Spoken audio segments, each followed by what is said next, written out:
What is good, folks? Welcome into another episode of Ain't No Seats. We are pumped. Obviously, inside of Assembly Hall, tough environment. We talked about it this week. Me and Rye both were kind of in agreement that KU was going to have to play well, and that sounded pretty obvious. But we knew the crowd was going to bring it. We knew Indiana was going to play well after kind of getting embarrassed by Auburn last weekend. So great environment to win in, and KU won another one, another tight one down the stretch. Rye, you're in the middle of nowhere. I love it. How are you feeling? What are your thoughts on KU's win in Bloomington? I mean, just the most prototypical Bill Self Kansas road win ever. Um, it, I said on the pod last week that I felt like it was going to be one of those annoying games where Indiana shoots great. They're a bad shooting team, but they were going to make threes and we were going to play bad. Pretty much all of that came true. And for us to still find a way to win after trailing for 35 minutes of that game, it's just vintage Bill Self. And it's really what this team's going to be. Like, that's what I tweeted after the game. Like, this team is never going to be pretty. We're never going to win just playing beautiful basketball. But at the end of the day, we are going to win a lot because we have Kevin McCullough, Dajuan Harris, and guys like Hunter Dickinson, who, I mean, all those guys, it was just great to see all those guys step up late in the game because that's what we need. At the end of the day, a lot of times college basketball games just come down to the final few minutes, and they delivered, which was massive. Yeah, and most of the time, I mean, we talk about it. College basketball can be an ugly product, so you're going to get stinkers on the road, and just finding a way to win. I mean, Bill Self, even like in a Fort Worth or a place that we win in most of the time, even Bill Self will always say, like, winning at any building in the country is a big win. But yeah, it was ugly, and people were upset with how we were playing. We were down double digits, but I thought just they were resilient. Kev was 3 for 11 from the floor. Kind of didn't shoot it well, just like Mizzou, but he still made those winning plays like he did last year against Tech, and he hit a late three, kind of like he did against UConn. So Kev coming back was so big for us, and yeah, just I guess talk about just the four guys: Dewan, KJ, Kev, Hunter, and how they make winning plays and find ways to win late. Yeah, I guess what I more so want to talk about is like what more does I mean what would this team need to do for our fan base to not I mean at halftime if you're reading Twitter and it wasn't just our fan base. I mean it's other fans or other schools talking about, man, this Kansas team just isn't good. I saw a guy saying that we struck out in the portal. I'm like, Hunter. what does this team need to do to not be so negatively looked upon? They've beat UConn, they've beat Indiana on the road, who I know Indiana's nothing great. I'm now on a gravel road, by the way, so this is chaos. Tennessee. Yeah, they beat Tennessee, so it's like, do we just need to play prettier? Do we need to make more threes? Do we need to have more dunks? Like, I don't really understand what I just feel, and I was texting you and AB this during the game, like we just kind of are what we are. It doesn't make a whole lot of sense. We've got KJ jammed in there with Hunter. It's not beautiful spacing. You surround Hunter with guys that aren't the best shooters, but that is what we are. That's our team. It's not going to change. So if you hate that, then yeah, you're not going to like this season, but we're still winning. So it it is what it is, and I think fans all around will have more fun if you just embrace for what this team is Yeah. rather than hoping it's going to turn into something different. Yeah, well, I mean, going into the season anyways, we said that this team's going to struggle to shoot it. There's going to be nights where they score 50, 55 points, but you also have your entire starting lineup besides El Marco is just full of upperclassmen that have played in all these big games. KJ, Kevin, Dewan, Hunter. So even if they get in those ugly games, ugly battles late where Bill Self loves, obviously, first off, but they're going to find ways to make make the extra pass, dive on the floor, whatever. So we know we don't have shooting, we don't have a ton of athletes, but they have winners and guys that have played in these big games, played in national championship games, played in Final Fours. So they have the experience factor, and they're going to outwork you on both ends. But yeah, someone I don't Rye, you're on like an hour long drive, so I don't know if you saw this quote, but Hunter Dickinson was talking to the press after, and he said, I could probably save a baby in Bloomington and still get booed. They are never going to like me here, so why be a nice guy? And that is the most all-time Hunter Dickinson quote of all time. I love it. I love it so much. And I heard Bill in post game while I was driving a little earlier talk about how like Hunter being so hated takes the attention and pressure off other guys.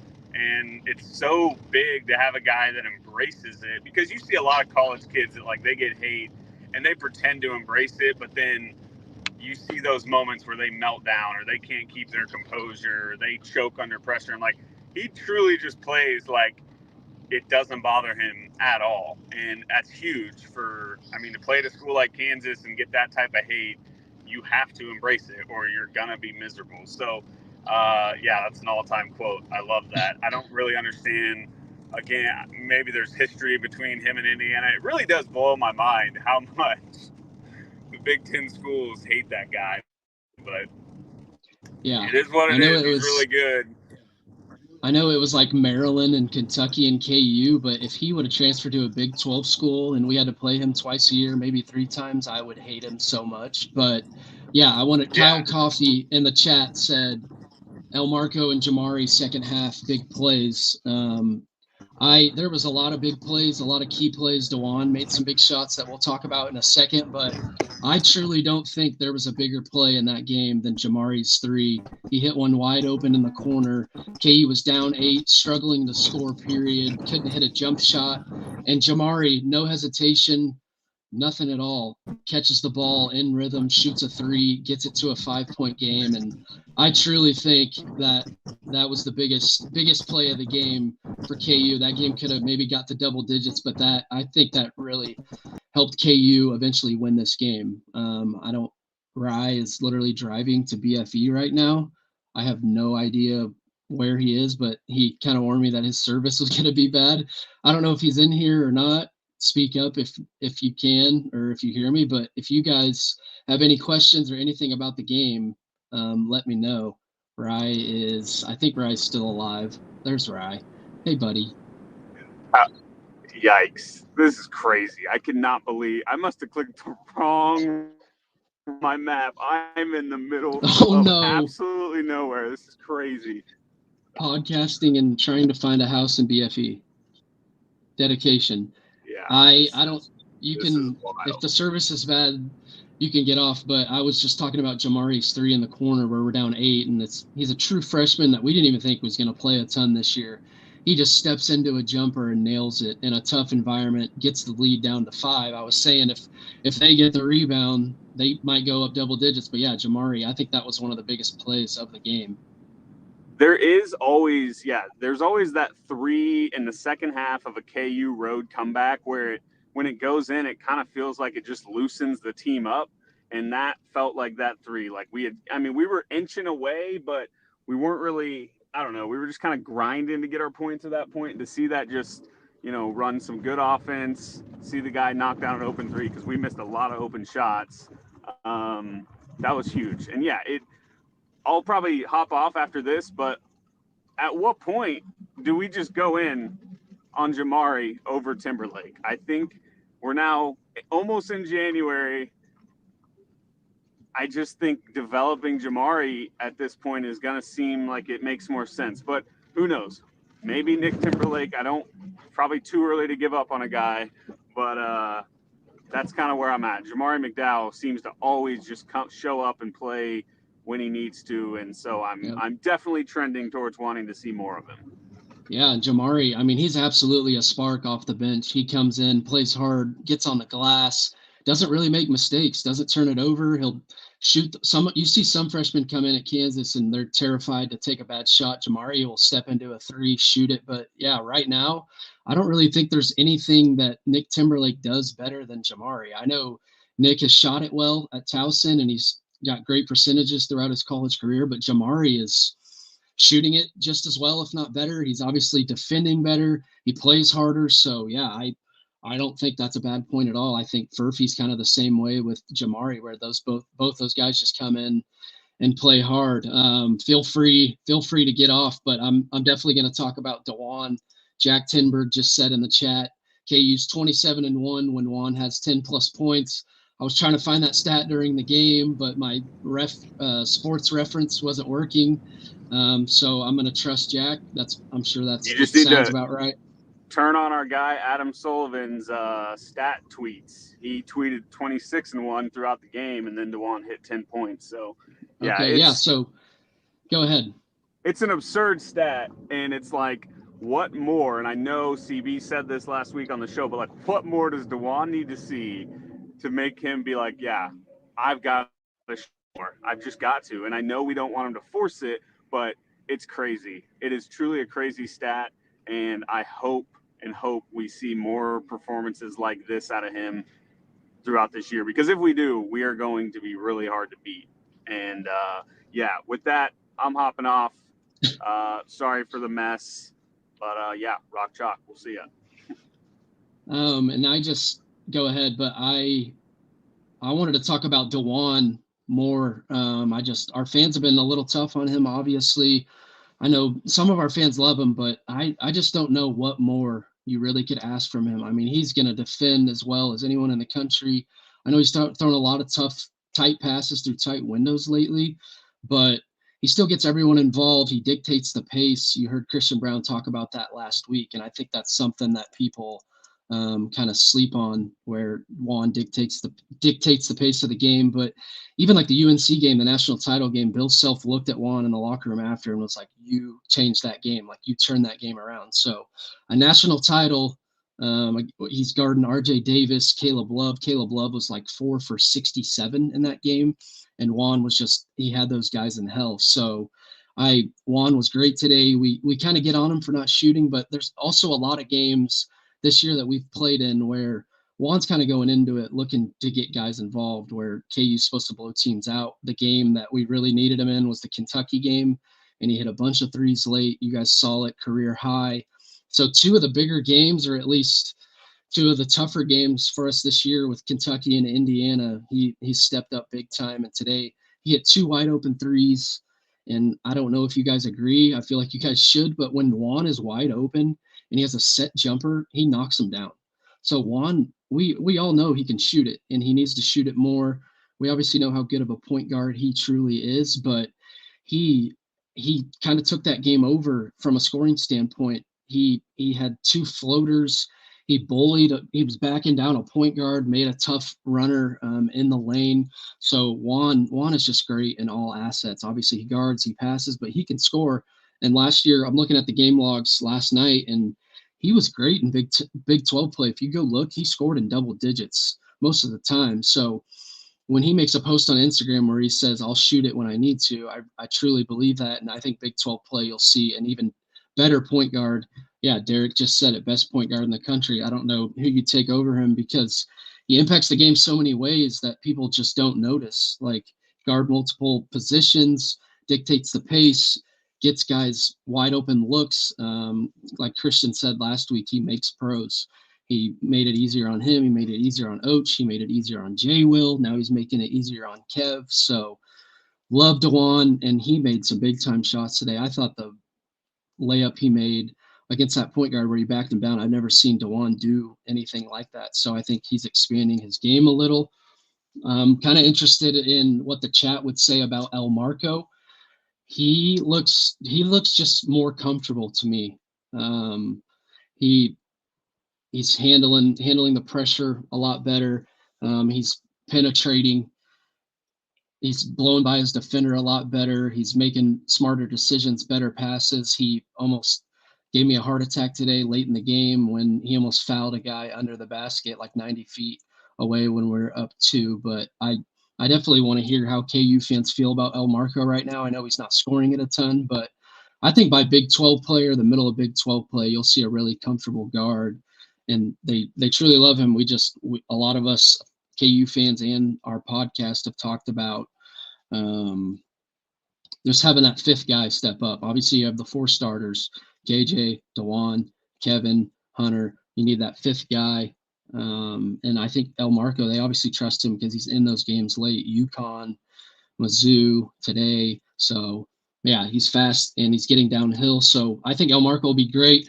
The bench obviously is still an issue, but I think you got guys that come in and just give us sparks. They're not going to score a ton, but I think Furphy and Jamari, they look like seasoned guys. They look like they've been here for a couple of years when they're playing in these environments like Assembly Hall, and they come in and they're fearless and they don't care. So I'm really excited about those two going forward and how good they could be in a couple of years. So I don't know if the chat has any questions. I'm really excited just because they have two All-Americans in Kevin and Hunter.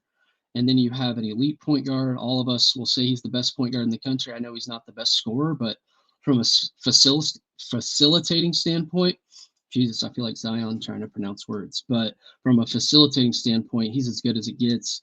And we all know he can knock down open jumpers, and he'll shoot when the stakes are higher and the spotlight's bigger in bigger games. So yeah, defense has improved too. I think obviously Kevin, KJ, Dajuan, El Marco starting to guard. Hunter, he's obviously a little slower on his feet and can't jump, but he was killing me today. Obviously, you guys know Hunter just before Kansas, how much energy he plays with and how much emotion he plays with, and he was just loving Assembly Hall. And Big Ten fans hate him, but if he was at another school, I would hate him. I love having him on our team, and he's just a guaranteed pretty much double every night, or 15 and 8. I think he had 17 and 14, and it's just giving him a paint touch and just that little lefty hook, just so smooth. But yeah, scouts do love Marco, and I think maybe this slow start will keep him around for a couple of years. I don't know if that's a good thing, but I think having two guards that can handle it is huge. Dajuan and him, and then you have two All-Americans and KJ. I think I know I'm rambling here, but I'm by myself and I just got to keep talking. But just the spacing, I think, is an issue, and KU fans obviously know that. Kind of, you saw it against Mizzou where you got guys you doubling Hunter in the post, and they're kind of just letting KJ roam free. And KJ obviously had 17 or 18 against Mizzou and was making those floaters. So I think spacing could be an issue and kind of has been an issue, especially for Hunter. But KJ, like, you can't take KJ off the floor. And if you want KJ off the floor for spacing issues, who are you going to replace him with? You could place Johnny Furphy potentially, and you have four guards, and then Furphy's obviously a guy that can shoot it, but KJ does so many little things. I mean, obviously he gets the crowd going.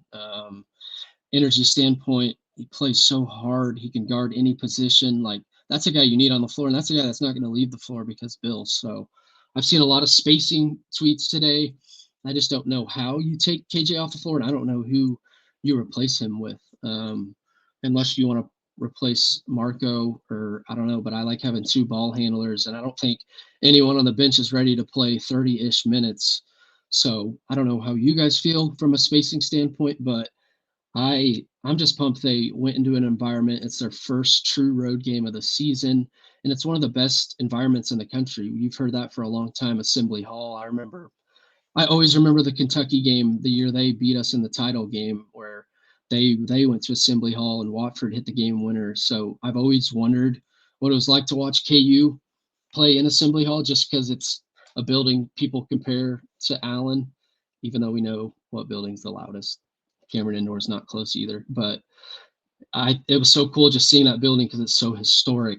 But I love seeing them first true road test, and they get down 10. Like, yeah, Indiana's a bad team, but at that point, when a bad team is playing that well and you have that crowd behind you, it's going to be tough to come back. And KU has a bunch of resilient players and a bunch of upperclassmen that they just want it more. Like, Kev's going to get on the floor, KJ, Dajuan, they want it more than other teams. And you can say they're not athletic, you can say they can't shoot, but they're going to outwork you, they're going to play harder, and they have the experience factor where they're going to win these tight games more than often. And who wins tight games more than often, more than Coach Self? So you got the players that are going to win these tight games and have played in these tight games, and you have the coach that, for some insane, crazy reason, he just wins pretty much every close game, it seems like, since he's been at Kansas and has coached in college. So pretty good combo. But if you guys have any questions in the chat or anything you want to say, I'll post them up here.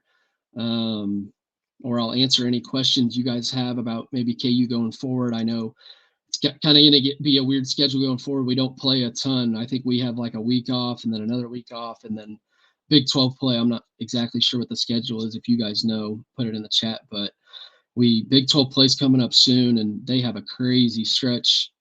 At one point, they play like Houston, Baylor, at K-State, Texas. So Kev picking up his fourth with 7 minutes. Yeah, wow, that is crazy, especially how hard he plays defensively. I didn't even notice that, but yeah, Kev picked up his fourth foul with 7 minutes left, and he was still aggressive and on both ends the rest of the way. Which, God, I love Kevin.